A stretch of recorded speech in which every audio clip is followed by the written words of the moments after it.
Okay, back to the base price is the third tab. We already went over that one, which is probably where you might want to start out initially. It does automatically include, when you say tiered, you notice when I'm tiered, it automatically includes the dowel, and it automatically had put in the 8-inch and the 10-inch cake circle, and actually these are not real cake circles, so I'll just go ahead and delete those. Extras. Now on this extras tab, you might want to just look and see, is there things that you do the cake that take some more time that you might want to charge for per serving. And so that's definitely the tricky part is, you know, when you have a 100-serving cake, you might want to charge an extra $10.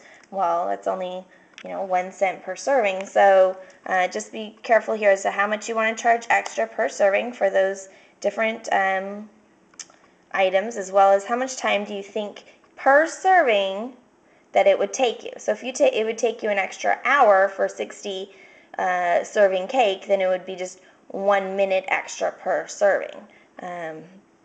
So that's something definitely to consider. Maybe you charge more for scratch cakes, or you charge more for special cake pans, but all of these things you just fill in, and then you would just put an X if you want it to actually include those. So you'll notice here when I say string dots, it automatically is charging an extra $2.64, as well as an extra hour of my time to do the Swiss dots. When I go to the cakes, you'll notice all of this is in yellow, and that would be because anything yellow is really not for you to fill in, although you're perfectly welcome to change them. I'm using the Wilton matrix that says there would be 15.5 cups of cake mix to make a 16-inch cake. If that's not what you do, please feel free to go ahead and adjust that. Also, if you don't want to use the number of servings, I would not change the number of servings here on these pages. If you, these are my invoices.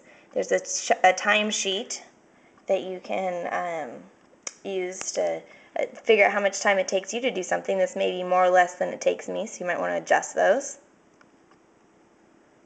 Okay, I also have a rental tab. If there's anything that you own that you rent out, like cake plateaus, you can insert those there.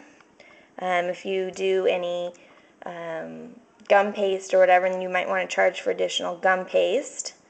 And then I have the cake recipes. So this is the first one you'll notice is just cake mix, but maybe you might have an actual recipe that you use, and you would just go ahead and fill those into the cake matrix. For example, here in the champagne cake is a recipe that you can use to make champagne cake. And the tricky part right here is getting the unit conversion. I buy my flour in pounds, but I only use cups. So how do I convert from pounds to cups, or from cups to pounds? I multiply by 4. So you have to be able to get the correct unit conversion in there. Same thing for frosting and filling recipes, although my filling recipe is pretty easy. I buy it, and so I just have to have the cost on there. But definitely you can make filling. And then I've got an assumptions tab, and here on the assumptions tab is where you're going to find how many, this is how many servings. This is where I would change the servings. It's not in the yellow from the cake tab, but rather everything on here is what we're assuming to do. I'm assuming that the cakes are 1 inch by 2 inches. If you want to adjust that, maybe it's a party cake, you might do 2 inches by 2 inches. You can go ahead and do adjusted serving sizes. However, all the measurements on my website are based on the Wilton serving size, so it would be recommended that if you're just going to change something, that you go ahead and adjust the my serving size for the cake size and leave the Wilton serving size alone. But you can adjust these down here.